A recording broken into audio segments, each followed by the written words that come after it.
I did have COVID in January 2021.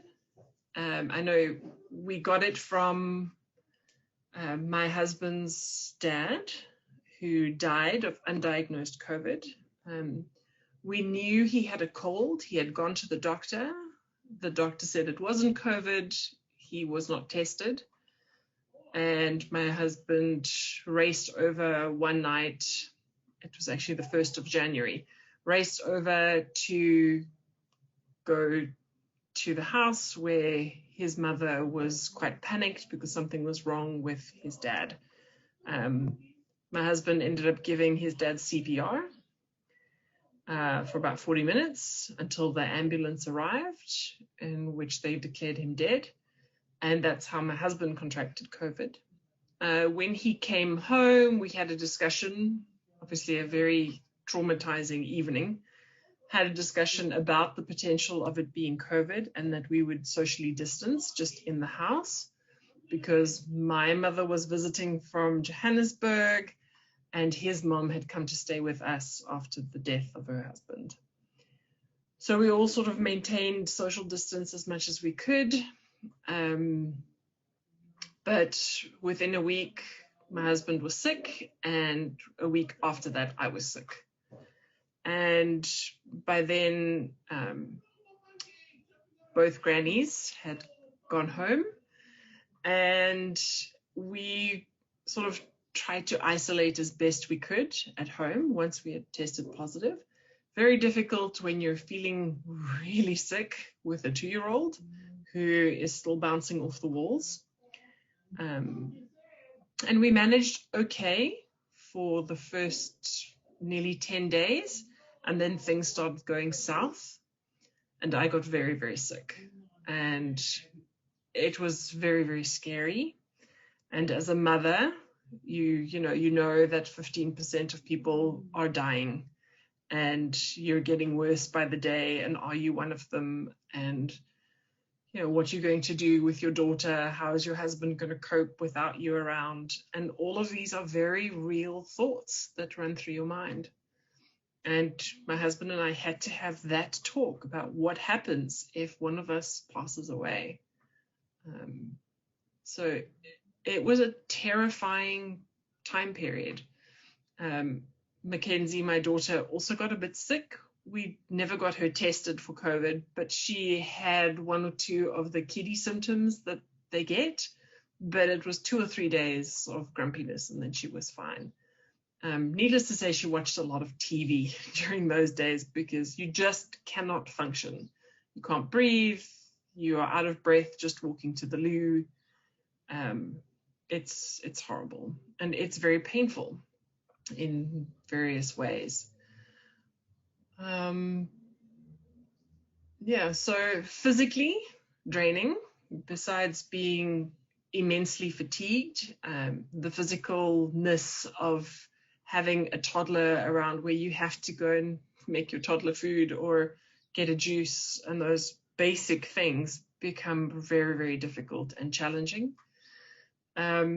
Emotionally, it was just traumatizing and very, very scary to be faced with your mortality, basically.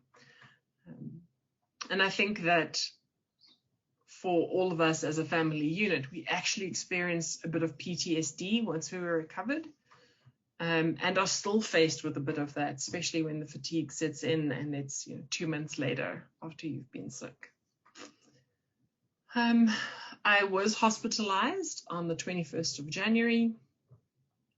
We actually called an ambulance because my husband couldn't drive me to hospital. He was too sick, and I definitely couldn't drive myself. I ended up in the emergency room where my heart rate just escalated ridiculously, which is a COVID symptom. I was what they call tachycardic. I could not breathe. My oxygen levels were dropping substantially. By the time they admitted me, my oxygen levels were about 70, which is 30% lower than they should be. And it was really, really scary. They gave me a COVID test in hospital because I actually hadn't been tested. My husband had tested, so I was just diagnosed with clinical COVID because I had the symptoms. It wasn't necessary. But in hospital, they did. And then sitting in the COVID ward is a scary space to be. Firstly, it's busy. It's pretty full. There's lots of people crying and screaming because of pain in various ways and fear. So not a pleasant experience, but at least you're getting good drugs, which helps a lot. A young guy, he was about probably in his 30s, he was admitted more or less the same time as me, and he died the first night in the COVID ward. He threw a clot, because clotting is a real problem. And that was really scary, that I had seen this young, vibrant, rather cocky young man in the halls, and he didn't make it. And here I am, 45, overweight, no comorbidities really, but I'm not the fittest, healthiest person. Am I going to make it?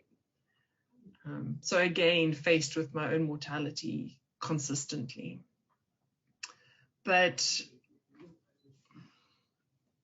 above all that, the care I received in hospital was incredible.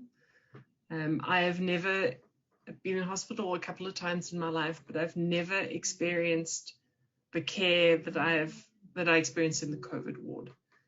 Those nurses go above and beyond to try and calm you down. There were nights where I just couldn't breathe, and a nurse would come and sit with me, sometimes hold my hand and say, "The air will come. We've given you your meds. Just don't panic. I've been where you are," because they've all had COVID. And they wait with you until the air comes.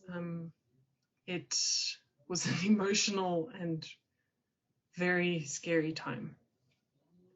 And I am very, very grateful.